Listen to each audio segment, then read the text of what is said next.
السلام علیکم ورحمۃ اللہ وبرکاتہ۔ الحمد للہ وکفی وسلام علی عبادہ الذین اصطفی، اما بعد فاعوذ باللہ السمیع العلیم من الشیطان الرجیم من ہمزہ ونفخہ ونفثہ۔ بسم اللہ الرحمن الرحیم۔ فبشر عباد الذین یستمعون القول فیتبعون احسنہ، اولئک الذین ہداہم اللہ واولئک هم اولو الالباب۔ وقال جل من قائل وننزل من القرآن ما هو شفاء ورحمۃ للمؤمنین۔ ناظرین، پروگرام دوائے شافی پیش خدمت ہے، اور اللہ کی بارگاہ میں دعا ہے کہ اللہ تعالی ہم سب کو ایک ساتھ اس پروگرام کے ضمن میں جو کچھ بھی کہا جائے کتاب اللہ اور سنت رسول اللہ صلی اللہ علیہ وسلم کی تعلیمات کی روشنی میں اس کو صحیح سننے، سمجھنے اور پھر اس پر عمل پیرا ہونے کی توفیق کامل مرحمت فرمائے۔ سبحانک لا علم لنا الا ما علمتنا انک انت العلیم الحکیم۔ ناظرین، آج کی اس نشست میں ہونے والی گفتگو کا موضوع وہ حدیث رسول صلی اللہ علیہ وسلم ہے جو علامہ محمد بن ابی بکر بن ایوب الدمشقی ابن القیم الجوزیہ رحمہ اللہ نے اپنی کتاب الداء والدواء میں ذکر فرمائی ہے، اور ہم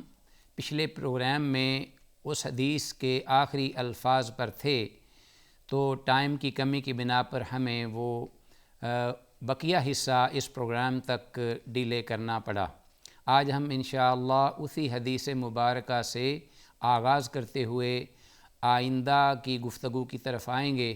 اللہ کی بارگاہ میں دعا ہے کہ اللہ تعالی ہم سب کو حق بیان کرنے کی اور سننے کی توفیق دے۔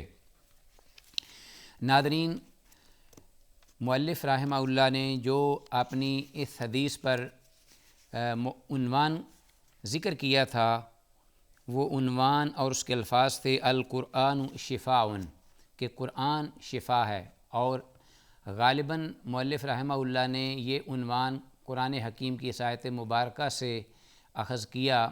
کہ جس میں یہ ذکر ہے کہ وَنُنَزِّلُ مِنَ الْقُرْآنِ مَا هُوَ شِفَاءٌ، کہ یہ سراسر قرآن جو کچھ بھی ہم اتارتے ہیں اہل ایمان میں سے، اہل ایمان کے لیے اس قرآن میں شفا اور رحمت ہے۔ تو یہ پورے کا پورا قرآن شفا ہے، قطع نظر کہ اس سے کوئی مستفید ہونے والا مسلمان ہو، اس پر ایمان رکھنے والا ہو، یا غیر مسلم ہو، اور اس کی حدیث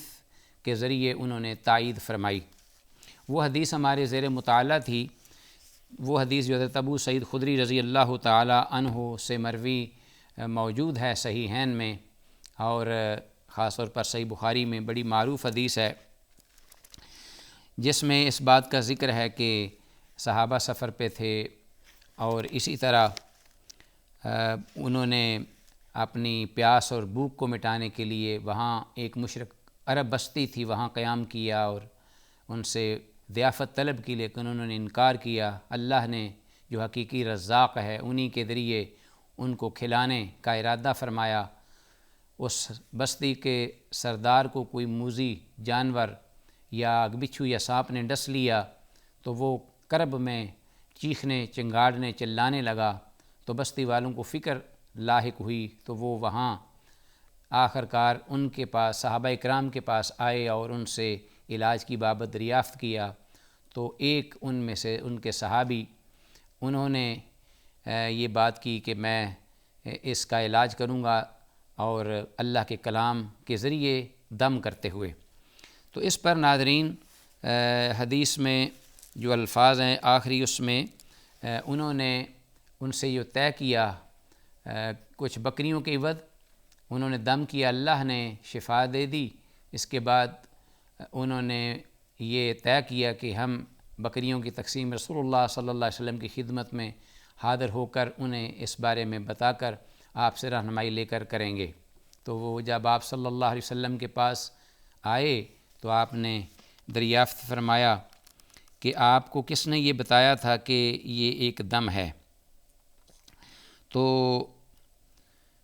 فقادموا علی رسول اللہ صلی اللہ علیہ وسلم فذکروا لہ ذلک فقال وما یدریک انہا رقیۃ،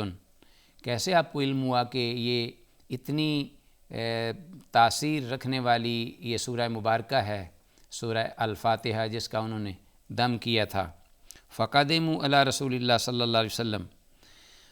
قد اصبتم اقتسموا واضربوا لی معکم سہما،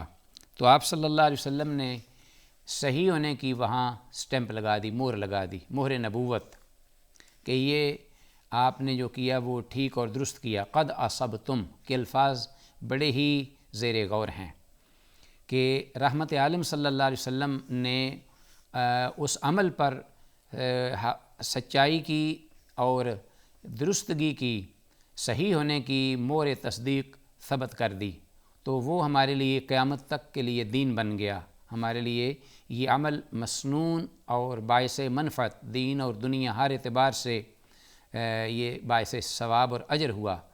تو یہ ہے ناظرین ایک مسلمان کا رویہ جو مطلوب ہے اللہ کی بارگاہ میں۔ رسول اللہ صلی اللہ علیہ وسلم نے جو بات کہہ دی اسی کو انہوں نے سچ مان لیا، اور اس وقت تک یقین نہیں کیا جب تک نہ ہی اطمینان ہوا جب تک کہ وہ رسالت مآب صلی اللہ علیہ وسلم کی خدمت میں حاضر نہ ہوئے۔ تو آپ نے فرمایا قد اصبتم، آپ نے ٹھیک عمل کیا۔ تو اس کے بعد اقتسموا، مزید آپ نے فرمایا کہ ان بکریوں کو آپس میں تقسیم کر لو۔ واضربوا لی معکم سہما، اور پھر مزید آپ نے یہ بات فرمائی کہ میرے لیے بھی ان بکریوں میں سے حصہ مقرر کر دو، رکھو۔ تو یہ حدیث کا اختتام ہے۔ بعض دیگر ناظرین احادیث میں جو اور مقام پہ امام بخاری رحمہ اللہ نے ذکر کیا ہے اس حدیث کو، تو آخر میں یہ الفاظ بھی ہیں جو یہاں ذکر نہیں ہوئے کہ فضاحک النبی صلی اللہ علیہ وسلم، آپ نے یہ بات فرمائی اور آپ اس کے بعد اس پر مسکرا دیے۔ تو گویا کہ رحمت للعالمین ایک سراپا رحمت تھے امت کے لیے، انہیں آسانی بھی بہم فرمائی، اور پھر انہیں یہ یقین دلانے کے لیے کہ آپ بالکل صحیح عمل کو پہنچے ہیں اور اجر و ثواب آپ کو ملا ہے، اللہ نے صلہ دیا ہے اس دنیا میں بھی اور آخرت میں بھی اس کا دے گا، تو اس لیے اس میں سے میرا بھی حصہ مقرر کر دیجئے۔ پھر آپ مسکرائے، آپ نے مسکراہٹ فرمائی۔ تو آتے ہیں کہ چند ایک اور باتیں جو اس حدیث مبارکہ سے ہمیں معلوم ہوتی ہیں۔ سب سے پہلے تو بات یہ ہے ناظرین کہ اس حدیث سے یہ واضح ہوا، اور جو کہ مقصد ہے امام موصوف رحمہ اللہ کا اس حدیث کو یہاں ذکر کرنے کا، وہ دم کی مشروعیت ہے۔ ہمارے دین میں جھاڑ پھونک کی، دم کی، وہ دم جو کہ مشروع ہے کتاب و سنت سے، واضح ہے اور ظاہر ہے۔ اور پھر یہ بھی کہ حدیث میں آتا ہے کہ جنہوں نے جب دم کیا تو اس کاٹنے کی جگہ پر جہاں کیڑے نے کاٹا تھا اور زہر نے اثر کیا تھا، انہوں نے اپنا لعاب دہن وہ لگایا وہاں۔ تو اس سے یہ معلوم ہوا کہ جھاڑ پھونک کرتے وقت ایک ایسا پھونک مارنا کہ جس میں کچھ لعاب کی تھوک کی بھی آمیزش ہو، لعاب کی آمیزش ہو جائے تو زیادہ بہتر ہے۔ تو اس مثل میں مقصود اللہ اعلم و عالم بالصواب شیطان ملعون کی ذلت اور رسوائی ہے، جو تھوکنا ہے اور اس کے ساتھ لعاب کی آمیزش ہے۔ تو تین طرح کے یہ اس طرح پھونک ہوئے یا طریقے ہوئے دم کی صورت میں۔ ایک تو ہے نفخ، نفخن کا معنی، نفخ ینفخ نفخن، اس کا معنی ہوتا ہے مجرد پھونکنا، ایسی پھونک مارنا کہ جس میں کوئی تھوک یا تری یا لعاب کی آمیزش نہ ہو، صرف پھونک مار دی۔ تو یہ نفخ کے الفاظ ہیں اس کے لیے۔ اور اسی طرح اگر اس میں کچھ پھونک میں تھوڑی سی تھوک کی بھی ملاوٹ ہو یا لعاب کی، جس طرح کہ رسول اللہ صلی اللہ علیہ وسلم کے جو دم تھا اس کے بارے میں حضرت عائشہ رضی اللہ عنہ نے ذکر فرمایا ہے کہ آپ صلی اللہ علیہ وسلم جب دم فرماتے تو پھونک مارتے، اس پھونک کی جگہ جہاں کہ وہ متاثرہ جگہ ہوتی اس پھونک پر تھوڑا سا آپ کے لعاب مبارک کی بھی ملاوٹ ہوتی تھی۔ تو اس کو کہتے ہیں ناظرین نفث، نفث ینفث، ایسا پھونک کہ جس میں کچھ تری یا لعاب کی بھی ملاوٹ ہو۔ اور ایک ہے خالص تھوک یا تھوکنا، اس کے لیے لفظ تفلا یتفلو یا یتفلو، باب ناثر ینصرو ضرب یضرب دونوں آتا ہے، یا اس کے لیے بزاق کے الفاظ بھی آتے ہیں جو کہ صرف جس کو تھوک کہتے ہیں، اس میں پھونک یا میزش نہیں ہوتی۔ تو بہرحال یہ 3 صورتیں تھیں۔ حدیث میں یہ آتا ہے کہ فصالحوہم علی قطی من الغنم، جب بستی والوں نے آ کر دریافت کیا صحابہ اکرام رضوان اللہ علیہم اجمعین سے کہ کوئی آپ کے پاس معالج یا حکیم ہے جو کہ ہمارے سردار کی تکلیف کا مداوع کر سکے، تو اس پر صحابہ نے ان کے ساتھ جو ایگریمنٹ کیا یا مفاہمت کی، اس بات پر اتفاق کیا کہ ہمیں اس کا معاوضہ چاہیے۔ تو یہاں جو حدیث ہے، اس حدیث میں تو انہوں نے ایک قطیع من الغنم کے الفاظ ہیں کہ ایک بکریوں کے ریوڑ پر آپس میں اتفاق کر لیا کہ ہم معاوضے کے طور پر دیں گے، لیکن بعض دیگر احادیث میں یہ الفاظ ہیں کہ انہوں نے 30 بکریاں دیں۔ 30 بکریوں کا ریوڑ بھی خاصا زیادہ ایک ریوڑ بنتا ہے، گروپ بن جاتا ہے۔ اور اس کے ساتھ ہی فقال بعضهم اقتسموا، جب بکریاں مل گئیں اور اس کو شفا بھی حاصل ہو گئی تو اس پر صحابہ کرام رضوان اللہ علیہم اجمعین نے جو ضرورت تھی ان کو استعمال کیا، اور جو بچ گئیں تو وہ چاہا کہ انہیں آپس میں تقسیم کر لیا جائے۔ تو بعد نے یہ کہا، ان میں سے ایک نے یا بعد نے، کہ ان کو ہم تقسیم کر لیتے ہیں آپس میں بقیہ مال کو۔ تو اس پر وہ شخص جنہوں نے دم کیا تھا انہوں نے یہ بات پھر کہی جواب میں، فقال الذی رقا لا نفلوا حتی ناتی رسول اللہ صلی اللہ علیہ وسلم، کہ ہم ایسا اب نہیں کریں گے، اپنی ضرورت ہم نے پوری کر لی، لیکن اب بقیہ جو بکریاں ہیں ان کے لیے ہم فیصلہ رسول اللہ صلی اللہ علیہ وسلم کی خدمت تک چھوڑتے ہیں۔ تو ناظرین یہاں یہ بات واضح ہے کہ اصل میں وہ ساری کی ساری بکریوں کا حق کے حقدار اصل تو وہ تھے جنہوں نے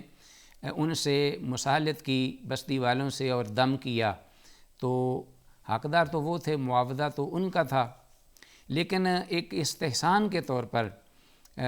چونکہ وہاں صحابہ کا اکٹھا ہونا، جمع ہونا دین کی بنیاد پر، اور سفر کرنا، اکٹھے نکلنا، اور پھر ان میں آپس میں محبت، الفت اور ہمدردی، خیرخواہی کے جو جذبات تھے وہ ایک مثال تھے بقیہ امت کے لیے، رہتی دنیا تک کے لیے، اس لیے وہ اس سلسلے میں ہمارے لیے ایک اسوہ بھی تھے۔ تو انہوں نے وہ انداز اختیار کیا جو اللہ اور اس کے رسول صلی اللہ علیہ وسلم کو پسند تھا کہ ہم آپس میں بانٹ لیں، تقسیم کر لیں۔ تو تقسیم ان کی جو تھی وہ، اور رسول اللہ صلی اللہ علیہ وسلم کی بارگاہ میں جا کر بھی وہ جو تقسیم ہوئی وہ ایک مستحسن قدم تھا، عمل تھا کہ ایک اچھا جس پر اجر و ثواب ملے۔ باقی حق جو تھا وہ اس ایک ہی شخص جنہوں نے دم کیا تھا انہی کا حق تھا۔ اب اس کے بعد یہ بھی اس حدیث سے یہ معلوم ہوتا ہے کہ کوئی بچھو یا سانپ وغیرہ کاٹ جائے یا کوئی اور زہریلا کیڑا، تو اس پر فوری دم جو ہے وہ کرنے کے لیے سورہ الفاتحہ یہ ایک خاصی پرتاثیر سورہ مبارکہ ہے، اور اس کے اثرات ہیں، اور اس کا نام اسی لیے شفا بھی رکھا گیا ہے، اور بھی دیگر نام ہیں، سبع من المثانی وَلَقَدْ آتَيْنَاكَ سَبْعًا مِنَ الْمَثَانِ وَالْقُرْآنِ الْعَظِيمِ۔ قرآن مجید میں اللہ تعالیٰ نے یہ ذکر فرمایا ہے کہ یہ سبع مثانی بھی ہے، اور اس کے علاوہ اور بھی دیگر اس کے فاتحۃ الکتاب بھی سے کہتے ہیں، ام الکتاب بھی کہا جاتا ہے، اس طرح شفا اور بھی دیگر نام حدیث میں آئے ہیں۔ تو اس کو بطور شفا دم کیا جائے، خاص طور پر زہریلے کسی کاٹے ہوئے جانور کی جگہ پر، اور اس میں کچھ لعاب کی بھی ملاوٹ اور آمیزش ہو، اور تھو تھو کرتے ہوئے اس کو پڑھا جائے، تو بفضل اللہ تعالی اللہ کے فضل سے اس کو فائدہ ہوگا، اور یہ ایک بڑا مسنون اور واضح دم ہے قرآن حکیم کی اس آیت مبارکہ کے مصداق کہ وَنُنَزِّلُ مِنَ الْقُرْآنِ مَا هُوَ شِفَاءٌ وَرَحْمَةٌ لِّلْمُؤْمِنِينَ۔ اور اسی طرح ناظرین یہ ثابت ہوا کہ قرآن مجید کی تعلیم دینے پر معاوضہ جو ہے وہ لینا جائز ہے۔ یہ بھی اس حدیث سے ہمیں